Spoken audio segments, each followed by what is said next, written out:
UN Human Rights Chief Volker Turk appeals for calm in Pakistan-administered Kashmir amid a wave of unrest ahead of regional elections at the end of the month. যে কাশ্মীর নিয়ে আন্তর্জাতিক আলোচনায় বছরের পর বছর ভারত ও পাকিস্তানের পাল্টাপাল্টি অভিযোগই বেশি শোনা গেছে, সেই পাকিস্তান অধিকৃত কাশ্মীর নিয়ে এবার উদ্বেগ প্রকাশ করল রাষ্ট্রপুঞ্জ। কিন্তু কেন? সেখানে কি শুধুই রাজনৈতিক বিক্ষোভ চলছে, নাকি এমন কিছু ঘটছে যা আন্তর্জাতিক মহলের নজর কাটতে শুরু করেছে? আজকে আমরা কোনো পক্ষ না নিয়ে এই ঘটনাগুলো একসাথে জুড়ে বোঝার চেষ্টা করব কি ঘটেছে। গত কয়েক সপ্তাহ ধরে পাকিস্তান অধিকৃত কাশ্মীরের বিভিন্ন এলাকায় সংঘর্ষ, বিক্ষোভ এবং নিরাপত্তা বাহিনীর সঙ্গে উত্তেজনার খবর সামনে আসে। বিভিন্ন আন্তর্জাতিক সংবাদ মাধ্যমের প্রতিবেদনে বলা হয়েছে, জুন মাস থেকে একাধিক সংঘর্ষে বহু মানুষ নিহত ও আহত হয়েছেন। এই পরিস্থিতির মধ্যে রাষ্ট্রপুঞ্জের মানবাধিকার বিষয়ক হাই কমিশনার ভলকার টুর্কু পাকিস্তানকে শান্তি বজায় রাখার আহ্বান জানান। তিনি Concerns about infringements on the rights to freedom of expression, peaceful assembly and association. অর্থাৎ এটা শুধু স্থানীয় আইন শৃঙ্খলা বিষয়ক হিসেবে নয়, মানবাধিকার ইস্যু হিসেবেও আন্তর্জাতিক নজরে এসেছে। তাহলে এমন কি নতুন ঘটলো যে আন্তর্জাতিক মানবাধিকারের নজরে এলো? মানুষ রাস্তায় নামলো। প্রতিবাদকারীদের বড় অংশের দাবি, আঞ্চলিক আইনসভায় 12টি সংরক্ষিত আসন নিয়ে বর্তমান ব্যবস্থা স্থানীয় প্রতিনিধিত্বকে দুর্বল করছে। এখানে একটু বলে নিই, পিওকে আইনসভায় মোট 45টি নির্বাচিত আসনের মধ্যে 33টি আসন স্থানীয় মানুষের জন্য, আর বাকি 12টি আসন বরাদ্দ হয়েছে পাকিস্তানে বসবাসকারী কাশ্মীরি শরণার্থীদের জন্য। আর এখানেই বিতর্ক শুরু। বিক্ষোভকারীদের প্রশ্ন, পিওকে তে থাকেনই না, অথচ পিওকে সরকার গঠনে তারা কিভাবে প্রভাব ফেলবেন?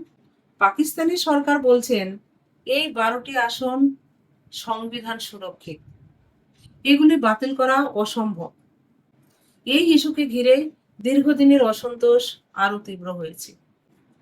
অন্যদিকে পাকিস্তানি প্রশাসনের বক্তব্য, এই বিক্ষোভের কিছু অংশ জনশৃঙ্খলা বিঘ্নিত করেছে, আর সেই কারণে নিরাপত্তা ব্যবস্থায় জোরদার করা হয়েছে এবং আন্দোলনকারী সংগঠনকে সন্ত্রাস বিরোধী আইনে নিষিদ্ধ করা হয়েছে। অর্থাৎ একদিকে রাজনৈতিক প্রতিনিধিত্বের যুক্তি, অন্যদিকে নিরাপত্তা এবং প্রশাসনিক নিয়ন্ত্রণের যুক্তি। এই দুই অবস্থানের সংঘাতই পরিস্থিতিকে আরো জটিল করেছে। ফ্রেন্ডস, এই বিষয়টা একটু গভীরভাবে খেয়াল করুন। রাষ্ট্রপুঞ্জ কাশ্মীরের চূড়ান্ত রাজনৈতিক অবস্থান নিয়ে একটাও প্রশ্ন তোলেননি। তারা মূলত বলেছেন মানবাধিকার, আইন শৃঙ্খলা এবং নাগরিকের স্বাধীনতার প্রশ্ন তুলেছে। এখন গুরুত্বপূর্ণ প্রশ্ন হলো, ভারতের জন্য এর তাৎপর্য কি?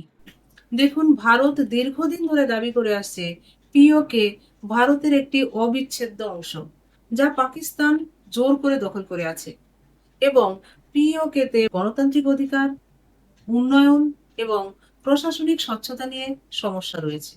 অন্যদিকে পাকিস্তান বরাবরই ভারতের শাসিত জম্মু কাশ্মীরের পরিস্থিতি নিয়ে আন্তর্জাতিক মহলে প্রশ্ন তোলে। বুঝুন ঠেলা, চোরের মায়ের বড় গলা। এমন অবস্থায় পাকিস্তান প্রশাসিত কাশ্মীরে অস্থিরতা নিয়ে রাষ্ট্রপুঞ্জের প্রকাশ্যে উদ্বেগ কূটনৈতিক আলোচনার নতুন মাত্রা যোগ করতে পারে। তবে এটাও মনে রাখতে হবে, রাষ্ট্রপুঞ্জ কোনো পক্ষের সার্বভৌমত্বের দাবির পক্ষে অবস্থান নেয়নি। তাদের বক্তব্যের মূল কেন্দ্রবিন্দু ছিল মানবাধিকার এবং সহিংসতা কমানো। এখন সবার নজর টিকে রয়েছে সামনে কি হতে চলেছে। পাকিস্তান কি স্বাধীন তদন্ত শুরু করবে? আসন্ন আঞ্চলিক নির্বাচন কি শান্তিপূর্ণভাবে হয় কিনা? আন্দোলনকারীদের সঙ্গে রাজনৈতিক সংলাপ শুরু হয় কিনা? আর এইসব ইস্যুগুলোই আন্তর্জাতিক কূটনীতিতে কতটা গুরুত্ব পায়। তো ফ্রেন্ডস, কাশ্মীরের ইতিহাসে এটা নতুন কিছু নয়। প্রতিটি নতুন সংকট একটি করে নতুন প্রশ্ন তৈরি করে। এই মুহূর্তে সবচেয়ে গুরুত্বপূর্ণ প্রশ্নটি হলো, পাকিস্তানি অধিকৃত কাশ্মীরের বর্তমান অস্থিরতা কি কেবল আভ্যন্তরীণ রাজনৈতিক সংকট, নাকি এটি ভবিষ্যতে দক্ষিণ এশিয়ার কূটনীতিতে বড় প্রভাব ফেলতে পারে? আপনাদের মতামত কমেন্টে জানান। ভিডিওটি যদি ভালো লেগে থাকে তাহলে লাইক, শেয়ার এবং সাবস্ক্রাইব করে চ্যানেলটির পাশে থাকুন। Thank you.